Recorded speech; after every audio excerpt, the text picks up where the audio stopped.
भारतीय संविधान, कानून की धाराएं, कानून पर विश्वास। क्या आप में है जानकारी का अभाव? नहीं मिल पाता आपको न्याय? जागरूकता बेहद जरूरी।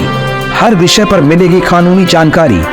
अगर आप भी हैं न्याय की तलाश में, तो आप कानून से जुड़ी हर जानकारी लें हमारे चैनल लीगल मंत्रा पर।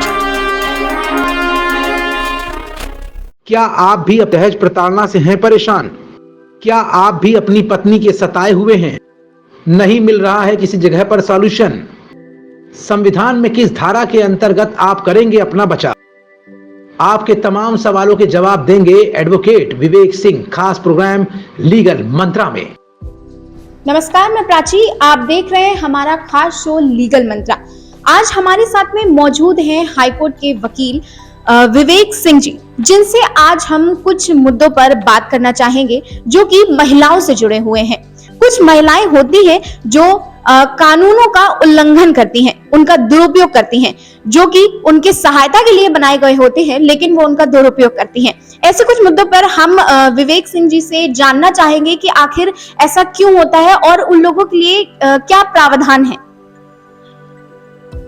सबसे पहले तो मैं ये बताना चाहूँगा कि संविधान के द्वारा महिलाओं की सुरक्षा के लिए समय समय पर कई प्रकार के कानून बनाए गए हैं जिससे कि महिलाओं की सुरक्षा हो सके।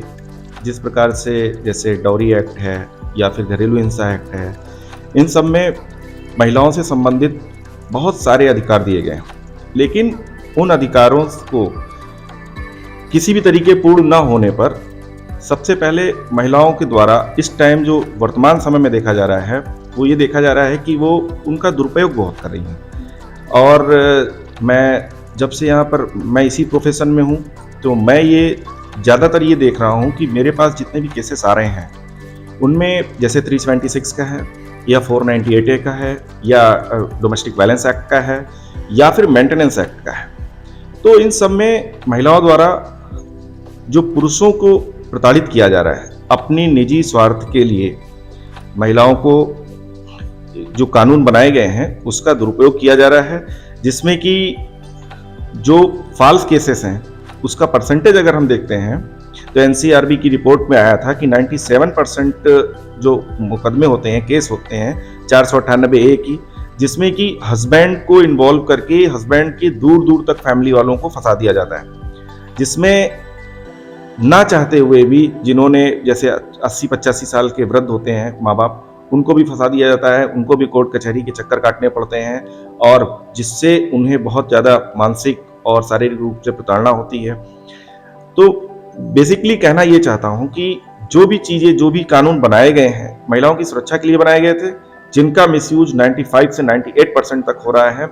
आजकल अपनी अनर्गल जो डिमांड होती हैं उनसे उन्हें पूर्ण कराने के लिए महिलाओं द्वारा कई प्रकार से इस तरह से किया जाता है कि जैसे अब कोर्ट में आने पर महिलाओं को तो सुरक्षा मिली ही मिली है, लेकिन पुरुष जो होते हैं, हस्बैंड जो होते हैं या फिर कोई मेल पर्सन होता है, उसको 7-7, 8-8, 10-10 साल तक सिर्फ और सिर्फ कोर्ट कचहरी के चक्कर लगाने पड़ते हैं और यहाँ पर सिर्फ और सिर्फ मानसिक रूप से, शारीरिक रूप से और फाइनेंशियली भी पुरुषों को प्रताड़ित किया जा रहा है।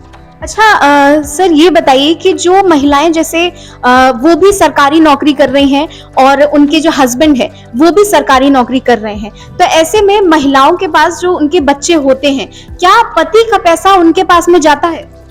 हाँ, देखिए बेसिकली इसमें ये रहता है कि जैसे जो धारा 125 है मेंटेनेंस एक्ट या फिर डोमेस्टिक वायलेंस में भी मेंटेनेंस का प्रावधान है, उसके तहत जो पुरुष होता है उसमें माननीय सुप्रीम कोर्ट ने ये कहा कि जो स्टेटस, लिविंग स्टेटस हस्बैंड का है, उसी के बराबर लिविंग स्टेटस वाइफ का होना चाहिए। लेकिन अगर बच्चा है तो बच्चे को मेंटेनेंस हस्बैंड प्रोवाइड कराता है, भले ही वाइफ वर्किंग हो। लेकिन यहाँ पर एक चीज़ और है, अमूमन जो मैं पिछले करीब 12 से 15 सालों से मैं कोर्ट में देख रहा हूँ, ऐसा कहीं कुछ धरातल पे होते दिखता नहीं है। हस्बैंड्स जो होते हैं वो झूठे केसों की वजह से और भी कई तरीकों से मेंटेनेंस का जो होता है उनका पुरुष के ऊपर मेंटेनेंस का भार, चाहे वो बच्चे का हो या फिर वाइफ का हो, दोनों का उनके ऊपर रहता है। अच्छा सर, ये बताइए कि जैसे कुछ महिलाएं होती हैं वो केसेस में फंसा देती हैं, तो जो उनके हस्बैंड के फैमिली वाले होते हैं, जो खुद हस्बैंड होता है, वो काफ़ी टाइम तक जो है वो परेशान रहता है कि हम इन कोर्ट कचहरी के चक्कर जो है वो ना काटें। तो इस चीज़ में महिलाएं जो है इतना ज़्यादा उनको परेशान करती हैं, तो इस चीज़ में हस्बैंड को क्या करना चाहिए आखिर?